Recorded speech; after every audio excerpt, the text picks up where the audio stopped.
Hello guys, magandang araw sa inyo. So nandito ulit ako sa Vermosa, dito sa Imus, Cavite. So for this video naman po, so nakita nyo to, no? Ito yung classic, yan, kita-kita natin na classic na road bike, no? Yan. Pero itong road bike na to, may nakakabit na power meter. Yan, no? Ngayon ako nakakita na classic bike tapos may power meter, no? So ang may-ari naman nito ay si Idol. Kamusta ang buhay-buhay? Ayan si Idol Paulo Yamsuan, no? Yan, sa mga matagal na sa channel ko, yan, kilala niyo na yan si Idol Paulo, no? Kasi marami na ako na-bike check sa'yo, di ba? Yung iconic na yung trust na Canton na rigid MTB. Nagtatanong na nga saan na doon napunta na. Nasa garahe ko yung frame eh. Nasa garahe ko yung frame ngayon. Hindi ko pa siya binubuo. Baka, ewan ko, tingnan ko sa future siguro kung MTB yung gagawin ko sa kanya. Pang trail or ano naman mangyari. Tapos yung di ba yung sinakyan ko dito, yung tinesting ko yung gravel, yun hindi ko pa nagbe-bike checkan yung gravel eh. Ano na nangyari doon? Minamax out ko pa eh. Paano max out? Minamax out ko pa yung speed pero soon. Mga malapit na matapos yan. Yun yung yun yung naisakay ko doon, sinakyan ko doon dati sa Vermosa. Pero iba pa kulay nun eh before. Ay, iba pa, kulay itim pa eh. Kulay itim pa. Tapos yung pangatlo naman, yung folding bike. Yung folding bike. Folding bike na bigatin ng pyesa. So ito naman ang sumunod, no? Ano naman, classic road bike pero may power meter. Yes, yun yan, no? So i-check natin tong kanyang classic road bike na bigatin, no? Kaya mag-start na tayo. So Idol Paulo, no, before tayo mag-start, no? Tanong mo na kita, kailan ka nagkaroon ng ganitong road bike na classic? Mga 4 or 5 years ago parang binili ko to sa sa may surplus dito sa 10th Avenue sa Manila. So at that time kasi parang bago mag-pandemic ata yun. So I was looking parang bike for my father. So naghahanap kasi ako noon ng dapat Bridgestone na XO1 kaso masyadong mahirap hanapin or Bridgestone na MB2 or MB1. So yung mga medyo, kung alam niyo yung classic, you know what I mean eh. So ngayon, ang hinahanap ko kasi is yung frame na malaki yung clearance ng tire clearance niya. So, okay. Para at least makapagpasok ako ng comfort doon sa bike. Kasi plus steel na may dampening yung ng vibration. So para at least ang ganda nung feeling, hindi siya pang touring talaga, yung pang paso, pang malayuan. So kasi nga supposedly para sa father ko sana, para at least hindi bugbog yung katawan pag ginagamit yung bike. So yun yung purpose niya, kaya ako siya naghanap ako before ng classic na steel bike. Pero yun na nga. So nagkaroon ako ng chance na makakuha nung sa surplus. Actually naunahan ko nga lang yung bibili dapat nito parang about 10 seconds or 15 seconds. Kasi mahirap makahanap ng frame na ganito. Mahirap talaga. Mahirap. Ang hirap humanap ng ganyan na frame na pero pag nakakuha ka naman, kaya hindi ko rin mabitawan, kaya ang dami ko rin, may mga bike ako or parang opportunity na para mag-carbon na or talagang go futuristic na bike. Kasi hindi ko mabitawan kasi ang ganda eh, masarap gamitin. Ito yung tipong bike na talagang talagang laspagan na pangbaragan talaga, no? Ito yung pang multi-day ride ko eh, Mindoro, Marinduque, mga 200 to 300 kilometer rides. Ito yung ginagamit ko madalas pag ganun. Kasi maliban sa komportable, ang tawag dito, yung poster niya, yung geometry niya kasi hindi siya racy. Pang touring kasi siya, pang randonneur talaga yung pang endurance. Pang endurance, pang randonneur na Kasi dalawa yung frame set na to ng ganitong Panasonic eh. Isang sporty, which is more of aggressive type, tapos isang ganito, mas mataas yung stock height, yung mas upright yung position mo, mas kaya mong dalhin ng mahaba ang ride. Yun nga, mahaba nga yung head tube eh. Haba ng head tube niyan, saka mapapansin mo yung dropper, yung seat tube to handlebar drop ko. Pantay halos kasi super chill lang. Pang tito talaga. Ito yung mga pang tito ride ko na hindi masyado mabilis. Siguro, kaya naman mag 30 plus na maintaining pero Pero tatagal naman. Oo, tatagal, mga ganun. Pero mga 20 to 30 siguro yung speed niya. Hindi na talaga siya yung talagang ipupush mo ng 40 or 50. Pero pang talagang matagalan na ride. Kaya nga, saka madali siyang ayusin. Napakadaling ayusin kaysa compare doon sa mga disc na road bike. Ang hirap ayusin nun eh. Ito, masiraan ka lang sa daan. Tanggalin mo lang yung cantilever. Ayun nga. Oo, yun. Classic pati yung sa brakes eh, no? Oo, yun nga lang, medyo hindi lang ganun kalakas siya pag lulusong kayo, pero depende naman sa inyo yun eh, kung kaya nyong Kontrolin. Oo, i-control yung yung descents nyo eh. Kung kaya nyo yung descent. Saka, kung alam nyo nang matarik, syempre, huwag yun nang ipilit yung mga tipong Timberland na gano'n. Kung ba, yan yun na, ilakad na lang. Oo, ilakad, kisa disgrasya ang maano nyo. Pero maganda, promise yung performance-wise ng steel. Kung papiliin niya ako, if steel or aluminum or carbon, syempre una ko carbon pag racing. Pero pag talagang kung one bike talaga siya, siguro kung is either titanium siguro talaga or steel. Oo. Titanium. Pero mas gusto ko yung steel na Columbus eh. Hindi ko sure kung Columbus steel to, pero chromo. Ano yan? Panasonic yan, di ba? Oo, Panasonic. Hindi ko lang sure kung Columbus siya, pero hindi, ang Columbus kasi, ang Columbus kasi Colnago eh. Meron din. Ano yan? Reynolds. Reynolds Columbus din eh. Columbus din ba yun? Oo, Columbus din eh. Pero, ay, ganun ba yun? Pero sa tingin ko, chromoly lang siya. Pero I think yung tubing niya something different. May special treatment sila for Panasonic. Isa lang ba yun? Kasi ang alam ko kasi dalawang klase, magkahiwalay yung Columbus at saka yung Reynolds. Yung Reynolds yung mga ganyan. So, doon na lang sa comment section. I-correct nyo na lang. Oo nga, correct na lang, no? Correct nyo na lang. Pero by the end of the day, Columbus steel will be the better choice lagi for the steel. Kaya kunwari, yun nga sabi ko kanina, kung meron ako isang bike para sa asin lahat na, I will be having ng frame na Columbus steel. Tapos carbon fork, wide tires, 2x. Kasi gusto ko 2x. Kung kaya ko nga lang i-3x, i-3x ko sana kaso walang ganun. So yun yung sa tingin kong best option. Kahit 3x7 siguro kung hanggang futuristic. Tapos yun na yung magiging sa tingin kong best bike ko na gagamitin ko. Isang gamitan lang ako, isang bike lang kaya kong gawin or yun lang yung nasa budget. Siguro yun talaga. Steel, carbon fork, 3x, o 3x9, pwede rin, 3x10. Depends sa inyo. Pero, yun, nado sa range na yun. Yun yung, sa tingin ko, kasi ba ito, ibo-brought up ko na rin. Kasi, pag sinabi malamang sa comment section, is steel. Lagi ko sinasabi kasi steel is real. Steel is real. Pero kasi iba-iba yung klase ng steel eh. Pero syempre, you have to go with doon sa higher, yung mga Columbus nga, like mga chromoly.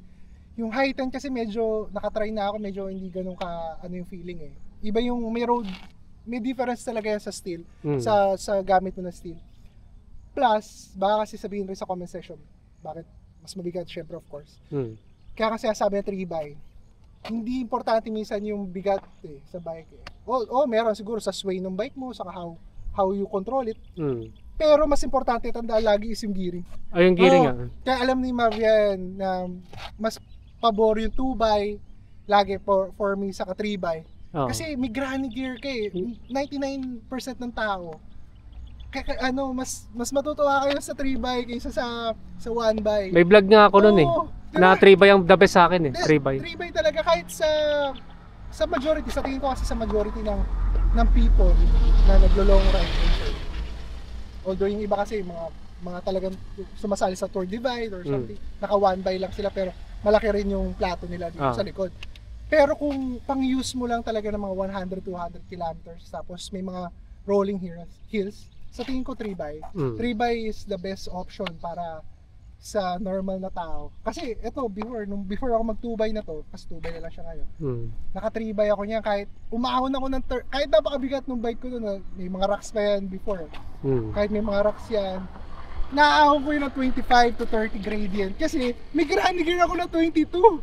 Diba? May sumasagip sa yung granny gear. May sumasagip sa akin na granny gear. Kahit naka na ako, halos ang nangyayari na, umaangat na yung tire mo eh. Kasi sobrang tarik na eh, di ba? You know what I mean? Yung mga mag-aano ng video na to, alam naman nila yun, pag na-try na nila yung mga 25 to 30, alam nila yung nag-slide na yung sa unahan. So Pero that's the background of it. Kaya just promoting lang din yung mga steel bikes. Kasi alam ko ang dami rin may gusto ng steel bikes. Marami pa rin naman. Saka marami nag-ano ng classic na bike. Yun nga lang, ang hirap kasi humanap nung frame, ang tawag dito. Kaya ngayon nauuso yung mga sa Cross Romancer. Kung alam mo yung Cross Romancer, that's a really good bike. Tsaka yung iba nagpapagawa kaya Ave Maldea. Ave, kay Sir Ave. Maganda yung mga gawa rin ni Sir Ave. Saka sila Pusa Works ata, I think they are also doing it. Pero yun, kung hanap kayo ng steel bike, kung gusto nyo, okay rin yun, magpagawa kayo geometry. Pero magpa-bike fit muna kayo, katulad kila Sir Martin. Kila Sir Martin, magpa-bike fit muna kayo, then have your geometry fitted to you. That will, kung may pera, kung may budget talaga kayo, tapos you want na magbabike talaga, na magpi-fit talaga dun, like a glove sa inyo. Do a bike fit first, then magkano kayo ng sarili yung geometry for that one. So that's my own opinion naman eh. So it might differ with other people. But at the end of the day, yung pinaka-komportableng bike yung lagi mo sasakyan, sigurado ako. 100% sure ako doon. Kung komportable ka sa bike mo, yun ang madalas mo sasakyan. Aanuhin mo yung super aggressive kung hindi ka naman komportable. Isang oras lang, sakit na yung likod mo. Ngayon, pag tayo, sabi mo nga sa'yo kanina, parang may arthritis ako sa tuhod ko. Pero at least ito, hindi na ako magsusuper aggressive. Kaya nga doon sa gravel bike ko, medyo hindi na rin ganun aggressive. Katulad ng dati na super aggressive yung frame. Sorry, ang daming nga ng mga skids. But that is the thing eh, kasi kailangan important para at least hindi siya, kung bakit ko pinipili yung, or ba't ko sinasabi yung maganda yung steel bike, kasi baka mamaya tanongin nila bakit steel bike mabigat or something. It doesn't matter, ito this way lang 15 kilos or so, kasama yung mga bags, accessories. 15 kilos yan? 15? 15? Maganda rin sa dami pa naman karga. May mga kasi ako may mga dalang kung ano-ano. Anyway, pero sa yun pang touring kasi talaga to. So, game, start na tayo dun sa... Ayun nga, sa frame set, no? Frame set. Ano nga ulit yung model ng Panasonic na to? Ito yung Panasonic Viatore. Dalawa kasing version ng katulad ng sinabi ko kanina. Isang sporty, isang randonneur version. So, ito yung randonneur version niya. Malamang yun kasi ito yung pangalawang nakita kong Panasonic eh. Ang unang ko nakita ng Panasonic 2008 sa dating pwesto ni kila Christie sa Librisa, yung bike shop na katabi ng puro Chromoly ang binibenta. Ang una ko nakita doon yung Colnago na Columbus nga. Tapos may nakita ko Panasonic, yun yata yung sporty na tinutukoy mo. Kasi hindi ko lang sure, kasi ang hirap kasi nung i-identify nung kung anong year. Pero most likely itong frame, it will be around late 80s or early 90s. Mga ganun siya. Ganun yung frame na batch niya sigurado. Bali yung kasi iba yung Chromoly sa high tension, di ba? High tensile. High tensile ba tawag doon? Kasi yung high tensile mas hindi ako nagkakamali, mas kinakalawak, mas madali siyang kalawakin kaysa sa Chromoly. Tsaka mas mabigat. Mas mabigat. Yun pa. Yun. Mas mabigat. So ito yung magaan na version ng steel na frame, yung Chromoly. Yan. Then ano pala yung size nito, idol? 54 yung top shoe, 54 din yung seat tube. Seat tube, no? Yun nga maliit, no? Kasi sa atin dapat 55 o 56. 55, 56 sa atin. Pero depende pa rin kasi may mga frame na seat tube lang yung pinagbabasihan nila. Hindi yung yung length ng top tube. Pero 54 to, di ba? Hindi ka ba nagkakaroon ng toe overlap diyan? Hindi naman pag nilili ko, hindi naman. Kahit mahaba 175 na yung crank ko, pero mahaba. Hindi naman siya. Yun. May chance lang yan pag nilakayan mo pa ng konti na sumayad yung, kunwari nag-banking ka, may chance talaga mag-ganon. Kung habaan ko pa yung spindle. Mababa kasi yung BB drop. Bali, ito yung, nakalimutan ko na tawag dito sa head tube na to. Wheel stem. Wheel? Wheel stem. Wheel stem. Ito. Sorry, hindi ko rin sure. Pero standard ba yun? Standard. Standard yan. Kasi sa history ng mga ganyan, ngayon, di ba? Di ba standard, oversize, integrated, may tape, tapos may tapered na, no? Pero alam ko, hindi ko sure lang yung sakto niya, pero standard yan, parang 25.4 ata. Yung standard nito. Kung hindi ako nagkakamali, 25.4. Kasi 1 inch yun eh. Pag Tama, 1 inch, 25.5. Tapos external cable routing, no? Then ano to, pang 27.2?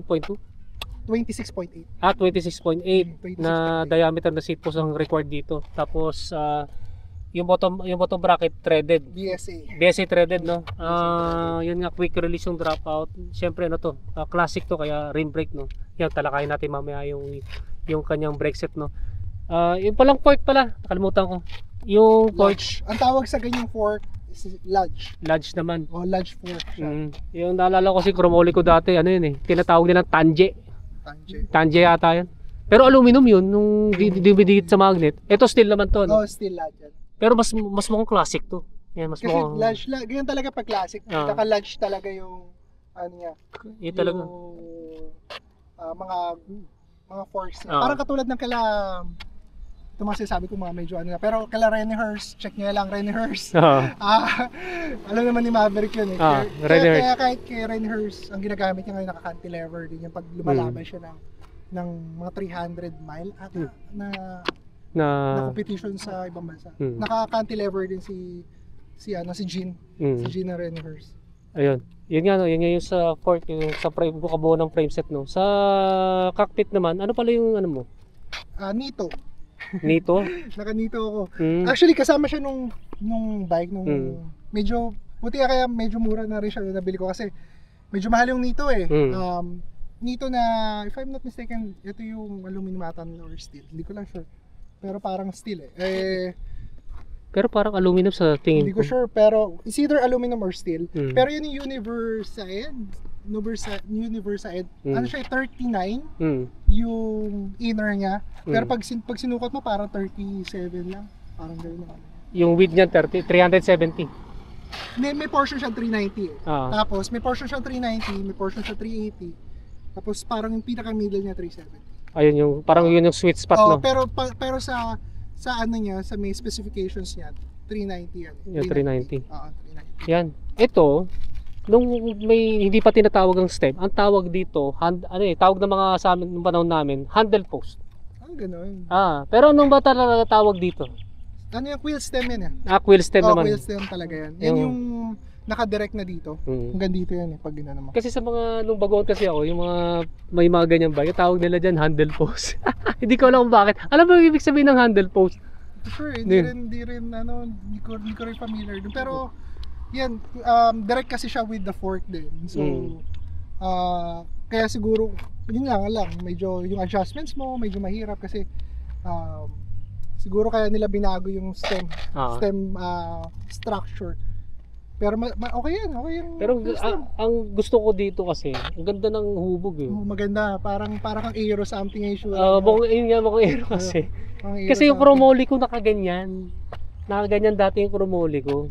Na quill stem eh, no? Gano'n pala kahaba to? 70mm lang yan eh. Kasama kasi siya nung bike. Kaya parang ang liit niya nung frame. Kasi 70mm lang siya. Tapos yung angle nito parang negative 17. Wala siya nakalagay doon eh. Wala nakalagay, pero tingin ko parang negative 17. Parang ganyan, hindi ko lang sure kung may mga quill stem. Alam ko kasi puro straight lang yung quill stem. Straight eh. Pero nito rin yan, nito rin. Same with this one. Itong seat post ko. Buong cockpit ko nito eh. You know, parang gano'n eh. You know. Bale itong pa lang yung sa bar tape mo. Shopee lang yan eh. Sa Shopee? Shopee lang yan. Mukhang binagay ko lang sa classic features. Parang back in time eh, no? Back in time eh, no? Pero comfortable naman. Hindi naman siya Tapos yung headset pala ng standard. Kasama siya sa na yan eh. Pero feeling ko lang yan. Same lang din yan nung tawag dito mga hindi yan nito eh. Ang tawag dito may isa pang brand nakalimutan ko. Pero basically same siya no level nung nito. Parang pero kasi nabura na kasi yung brand eh. Sayang no? Nabura na kasi kaya hindi ko na rin makita. Kaya ayoko na rin patanggal kasi baka lalo ko lang masira pag Ayun nga no. Ayun nga, nito yung seat post, no? Nito rin yan. Ulit, 26 point? 26.8. Tapos haba nito, hindi naman kailangan mahaba yun. Alam ko mga nasa 350. 350 lang no? 350 lang yan. Yun, tapos ito, classic Brooks, no? Yeah, Brooks. Brooks na sa atin. B17.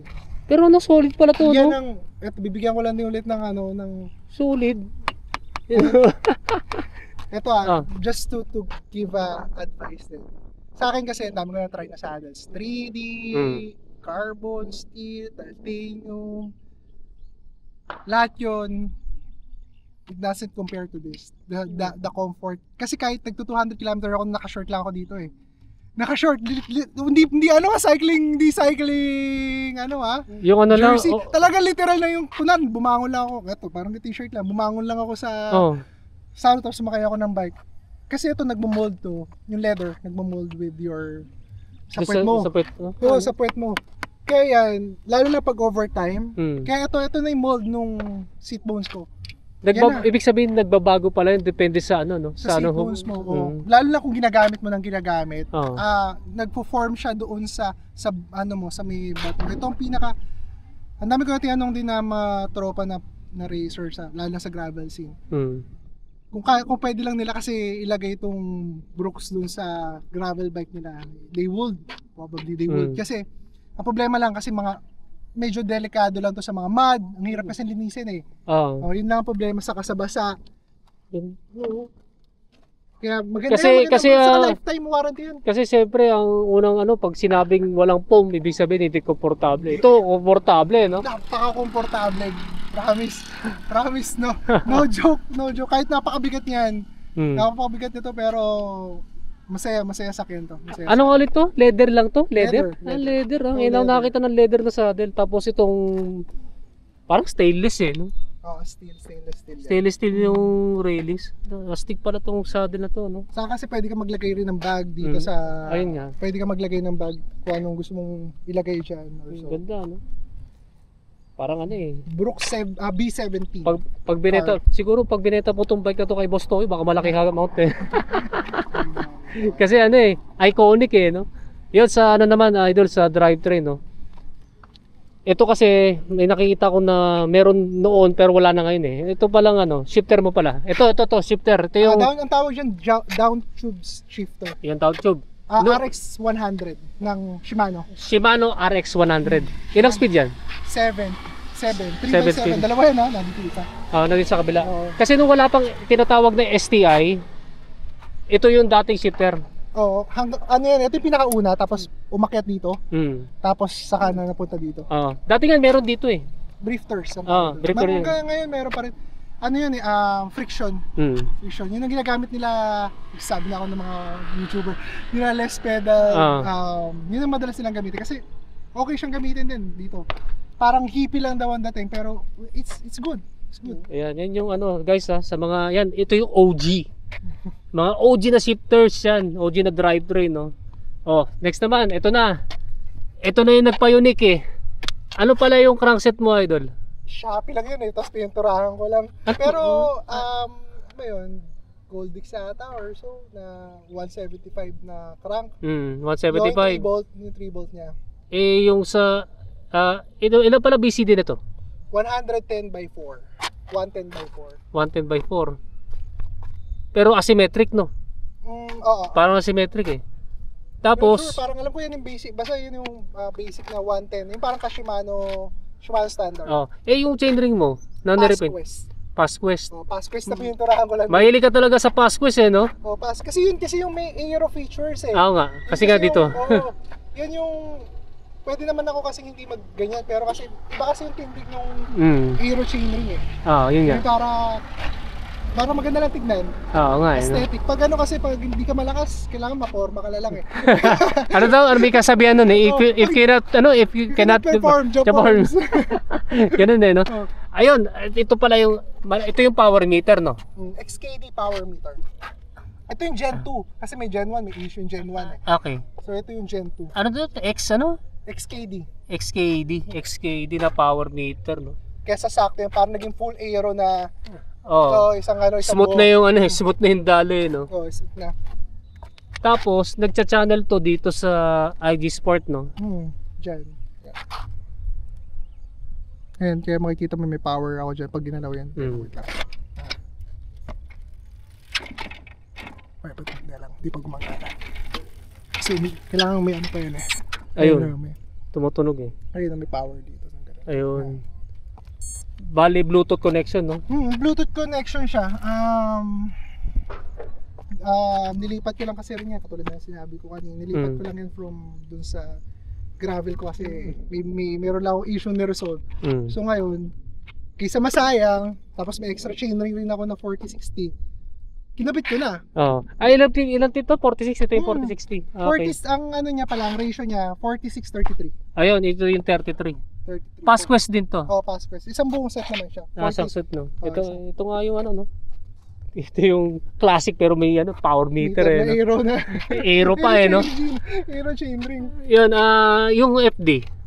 STX na Shimano. Shimano STX. Pang 3 speed yan. Sorry, yun yan. Pang 3 by yan. Pero pinatay ko kasi dinalawa ko lang muna ngayon. Nakatubay muna. Nakatubay muna. Tapos ito, familiar sa akin tong pedal na to MKS. Yan, nakita ko dati nung baguhan ako Ano nga, pero katulad, payo ko lang kung magpa-flat pedals lang kayo na gusto niyo pang matagalan, mag-MKS na lang kayo. Napakatibay niyan. Ay, ito. Napakatibay yan. Ilan taon na ba yan? Second hand ko pa nakuha yan before. Second hand? Oo. Pero wala pang ano, no? Yun, swabe po. Napakatibay yan. Pucha na Swabe pa Grabe. Kahit kaya doon sa isa sa folding ko, naka-MKS na ako. Hindi ako magpapalit, puro MKS na lang yung flat pedals. Ang tanong, may MKS pa ba ngayon? Oo, meron pa pala. Marami pa. Hindi ko na nilagyan din ng medyo mahal na MKS kasi pang bike to work ko to Oo nga, no. Ayun nga, ito yung flat pedals niya, no, na ano daw, pang matibayan talaga. O yung ano naman, yung chain naman. Ano ba to chain na to? Ano yan, kalawang chain. Kalawang chain. Hindi, YBN. YBN. Nasa YBN chain. Kasi YBN 7 speed. 9 9 speed. 9 speed. 9 speed pero 7 speed lang. Kasi parehas naman yung ano nila, yung millimeter halos Okay. So, kaya naman siyang itong cassette sprocket mo. VG Sports na 7 speed. Yun, 1132. Yun, 1132. 1132. Pang RB cassette no? Pero hindi ko lang sure. Ito kasing, by the way, STX is group set ng ano yun na mountain bike. Pang mountain bike yung STX? Pang mountain bike yung STX. Okay Hindi ko lang naraman yun Akala ko pang road bike Pang mountain. Pang MTB pala yan. Kaya yung palo nung ano niya, yung FD niya medyo malaki. Ibig sabihin nila ulitin ko Ito STX to. Hindi, RX. RX pala. RX 100. Okay, ito yung STX no. Ito STX din. STX din. Yung pang MTB no. Magkano siguro pag binenta mo to mahal nito, yung mga classic na ganito. Pag na-preserve mo medyo mahirap umahanap kasi yan Hirap nga. Rarity ba? Oo yung crank parang hindi naman ganun kamahal pero mahirap umahanap Yung replacement parts, doon ka papatayin sa classic Sa classic. Kaya madalas ngayon nagka-classic katulad yan yung sa crank ko kasi gusto ko lang palitan yung crank dahil ayoko na mag square taper gusto ko lang ng Halotech sa at least para magamit ko rin yung mga pyesa ko. Ayun nga no. Mas smooth ang Halotech kaysa sa square taper. For me. Yan nga Shimano STX na MTB pala to no. Na 7 speed. 7 speed. Yan yung drivetrain setup na kanya classic RB no. So next naman sa wheelset no. Ito Araya. Sure ako dyan, Araya. Pag talagang classic, Araya na yan. Araya. 36 holes. 36 holes. Ito yung single wall. Single wall no. Ano to? Araya lahat to? Hindi. Yung hubs ko is yung, kung naalala mo yung dating usong Shimano na Parallax. Hindi ko pa naalala. Shimano na Parallax. Pero ano na naman siya, cassette type na rin naman. Parallax. Ayos. Ngayon ko lang narinig yun. Parallax no. Shimano. Patunugin pa natin pa? I-sound check nga natin. Kahit panunugin natin to, sisiguraduhin kasi nyo, walang tunog no? Wala tunog. Ito yung parang mga tipong silent hubs sige. Parang non-series na non-series na Shimano. Ayan, yan yung tunog niya no. Then, yan, muntik ko na makalimutan. Ito, pang gravel naman yung gulong. Yan yung sinasabi mong tire clearance no. Yan yung sinasabi ko kaya gusto ko ng malaki yung tire clearance. Ito, para magkasya to. Pag walang fender, kasya ako ng 48C. Ibig sabihin kaya ito 48C? Oo, okay. Kaya na-testing ko na dyan. Medyo kapos na yung 50C Pero yung 48 sure ako, 100% sure ako. Yun nga Panaracer Gravel King SS na 700 by 38C pala to no? 38C. Pang road, saka pang gravel na katulad niya sinabi ko, eto kung may mga nanonood rin na puting bato ko na rin to off-road, puting bato, yung pang light gravel. Pero ano pa ba? Saan pa ba ito yung off-road? Dito sa may Pampanga, dito sa Nueva Ecija, na-off-road ko to eh. Kahit naka-fender ako na ganyan, na-off-road kasi kaya ng bike. Kaya i-handle ng steel bike. Anyway, by the way, ano pala yung ano? By the way, ano pala itong fender mo? Ito, mahirap na rin makahanap ata ito ngayon. Diacompe na, ang tawag dito, maximum dapat talaga dito 35C. Pero kaya naman yung mag-accommodate ng hanggang 40 actually. 40. Kaya naman. Kaya naman yung ano. Kaya naman yan. Kaya naman yun. Iba lang yung kulay. Ayoko na kasi mag-silver eh. Parang sobrang common kasi nung silver. So ngayon, rose gold or copper yung napili ko. Yun nga lang, mahirap lang hanapin. Yun nga, mahirap maghanap na, no? Mahirap maghanap. Ito atin, hindi natin na ano to. Ito yung last na lang, no, sa brake set niya, no? Ano nga yung pangalan nito? Diacompe rin to. Ito yung non-aero ng Diacompe. Yung McDo. Ang tawag nila, McDo type. Oo. McDo type. Oo, McDo type. Kasi may mga aero na ano, yung nakasarado dito na nakalagay. Ito yung McDo type. Ito yung, syempre, yung mas naunang kila Lemon dati, parang gano'n yung dating. Kay Greg Lemon. Oo, parang gano'n, mga McDo type na gano'n. Ayun, tapos ito yung anong tawag dito sa sa MTB kasi V-brake eh. Anong tawag? Cantilever. Ha? Cantilever. Cantilevers naman, yan ang Diacompe 972. Tama ba ako? 972 tama. Yan din sa likod. Parehas yan. Cantilever na 972. Pero sabi mo, napakadali lang i-ano to, di ba? I-troubleshoot, di ba? Yun. Ibit mo lang dun, okay na. Ibit mo na. Simple lang eh, no? Napakadali niyang ano eh. Kaya nga ito yung pinang-long travel ko kasi dalin. Saka hindi ka matatakot kahit sabi ko nga sa'yo, kahit magbungguan kami ng carbon dito eh. Siguraduhin ko, kahit kotse nga eh. Kahit kotse mo. Kaya yuyupi yung bumper ng kotse eh. Yuyupi yung bumper ng kotse eh. Pangbungguan mo. Ilang beses na ako nadadali ng motor dito eh. Undestructible. Ilang beses na ako nadadali ng motor sa ganyan. Pero okay lang, hindi siya maganda yung feel kasi ng steel. Saka isa pa pala na gusto ko yung Brota Force steel. Kasi pag carbon ka, you're always thinking sa head mo na yung mga risk factor na kunwari, lalo na sa races, yung iba nag-race, baka masira yung carbon or so. Pagdating dito sa steel, walang ganun. Kahit sa pagsingit-singit. Kaya steel yung suggest ko rin sa minsan sa mga bata na, or sa mga commuters pala, mali ako sa bata. Sa mga commuters, kasi yung thinking nila, kahit magasgasan yan, okay lang, madaling repair. Madaling i-repair, saka hindi ganun kasakit sa bulsa. Hindi katulad ng carbon na medyo, alam mo na, medyo may pagkabasela kasi may torque limit. Lalo na yung mga SL8, Diyos ko, napakanipis yung, nakakita ako kasi yung SL8 na nipis yung wall. Lalo na S-Work version nila, nipis. Parang nakakatakot ng gamitin. Yun nga, nakakatakot. Lalo na sa heavier riders na katulad ko. Tank type tayo eh, kaya tawag dito, mas maganda kung mas heavy duty yung bike. For me pero kung yun yung gusto nyo, kung carbon talaga, go for it.